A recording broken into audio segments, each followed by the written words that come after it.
If you're listening right now, take a second to hit that subscribe button, drop a like, and tell us in the comments what you'd have done in Clara's boots. Because this tale of grit and heartbreak in the Old West will pull you straight into the dust and fire of survival. The sun beat down on the Bennett homestead as if the heavens themselves had chosen her land to scorch. What had once been a patch of green pasture where cattle grazed was nothing but brittle stalks and cracked earth. Clara Bennett stood on the porch, a woman carved from sorrow, her dress faded, her hands raw from work that never seemed to yield enough.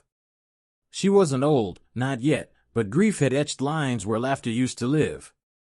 Her husband, Henry, had been gunned down 2 winters ago in a cattle raid, leaving her with nothing but debts, an empty larder, and a silence too heavy for any house to bear. That silence pressed closer every day. Creditors had knocked at her door until she no longer answered.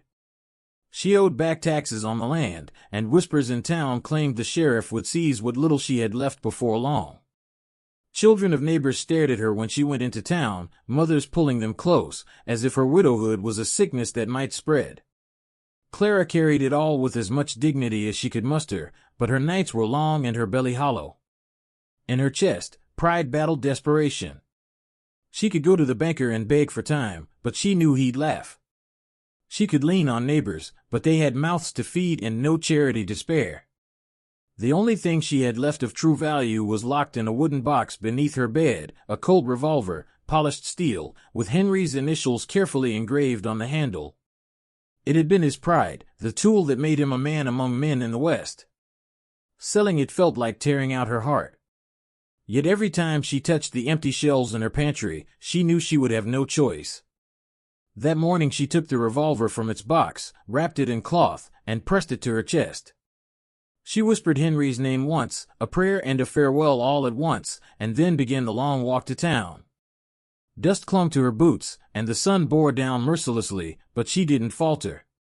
She wouldn't let herself. By the time she reached the main street, her throat was dry and her palms damp with sweat. The pawn shop bell jangled as she stepped inside. The air smelled of oil and old wood, and behind the counter stood a man with sharp eyes and a sharper grin. He saw the bundle in her hands and smirked as though he'd been waiting for her to finally crawl through his door. Clara unwrapped the revolver carefully, laying it on the counter with a trembling hand. The man picked it up, squinted at the engraving, spun the chamber. "I'll give you $5 for it," he said flatly, as if he were offering her a crust of bread. Her jaw tightened. "It's worth 4 times that." "More." "Not in this town," he sneered.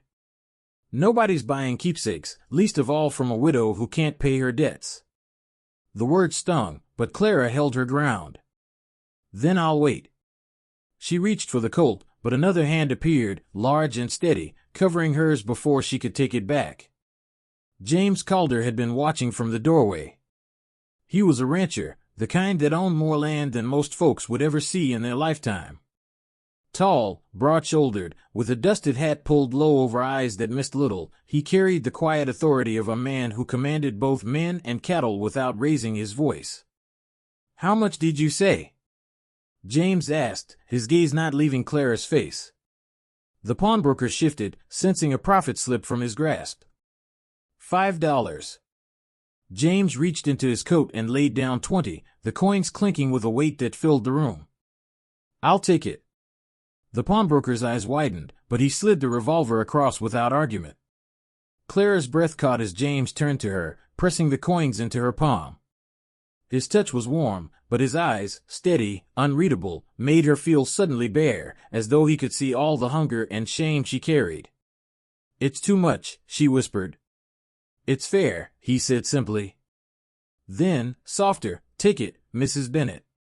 You need it more than I do." She wanted to protest, to fling the coins back at him, to tell him she wasn't some charity case.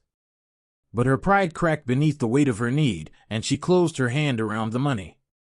She nodded once, unable to speak, and gathered the cloth as though it still carried her husband's touch. The bell over the shop door rang as she stepped out into the street again, coins heavy in her pocket. People turned their heads, some whispering, some pitying, but Clara kept walking. The sun dipped lower, casting long shadows down the dusty road, and she whispered under her breath, "Now I've got nothing left of him."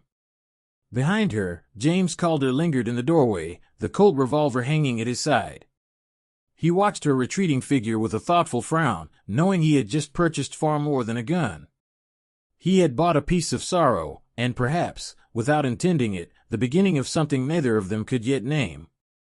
And so the widow walked home with her pockets full and her heart hollow, unaware that the rancher's choice that day would change both their lives forever. Clara woke the next morning to the sound of her own heartbeat echoing in the silence.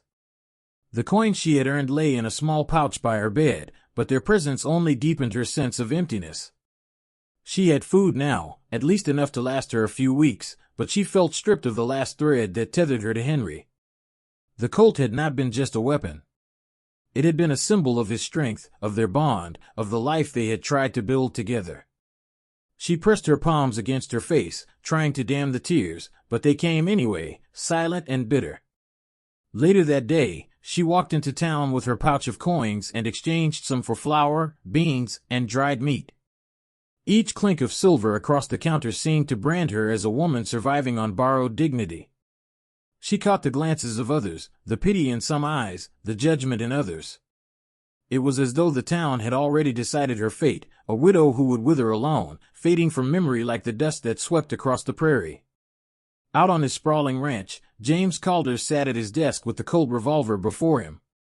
The weapon gleamed in the light, its steel clean, the engraving catching shadows. He turned it slowly in his hands, reading Henry Bennett's initials again and again. He had seen many guns in his life, some plain, some finely crafted, but none had felt quite like this one. It was more than steel. It was a story of a man who had fought for something and a woman who still bore that fight in her bones. James felt a tightening in his chest, an unease he could not quite name.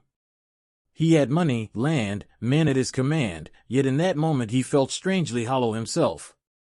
By dawn the following day, James saddled his horse and rode toward Clara's homestead. The wind carried the smell of dust and sage as he approached the small cabin crouched against the horizon. The place looked weary, its walls weathered, its fence leaning as though too tired to stand. Clara stepped out when she heard the hooves, her posture stiff, her eyes wary. "Mr. Calder," she said, her voice even, though her fingers tightened on her apron. "Mrs. Bennett," he replied, tipping his hat. He dismounted slowly, careful not to seem imposing. He reached into his coat, and for a moment Clara's breath caught, thinking he might return the Colt then and there. But instead he withdrew a folded envelope. "I've come with a proposition." Her eyes narrowed. "I don't take charity." "This isn't charity," James said, his voice calm but firm. "I need someone I can trust on the ranch. Someone with grit enough to stand when things turn hard. I watched you in that pawn shop. You have more strength than half the men who ride for me."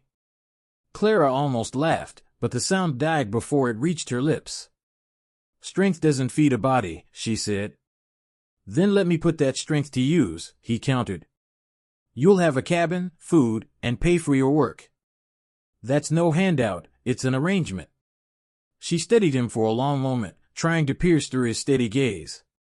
She wanted to refuse. Pride urged her to send him away, to hold on to the last scraps of independence she had. But the truth was stark and undeniable. She was out of time, and James Calder had just offered her not only survival, but dignity. Slowly, she nodded. Within days, Clara found herself on Calder's ranch. At first, she kept her distance from the men, wary of their curious glances. But she discovered quickly that her skills were not only welcome, they were needed. She organized supplies, tended gardens, and even balanced the ledgers with a careful eye. At night, she cooked meals that reminded the ranch hands of home, and in their gratitude she found the faint warmth of belonging. Slowly, the hollowness began to ease. She laughed once, startled at the sound of her own voice, and realized how long it had been since she had heard it. James watched all of this from a distance at first. He had not brought her here to save her, at least, that's what he told himself, but he found himself drawn to her resilience. She carried herself with quiet defiance, refusing to be crushed by hardship. More than once, he caught himself lingering at the edge of the kitchen doorway, listening to her hum as she worked, feeling a strange pull in his chest. One evening, after a long day of labor, James invited her to the porch of the main house. The sun was sinking, painting the horizon in blood and gold. He held something in his hands, wrapped in cloth. Clara's breath hitched when she saw it, for she knew the shape even before he unwrapped it. "I bought this to keep it safe," James said quietly. "But it doesn't belong to me." He placed the Colt in her hands.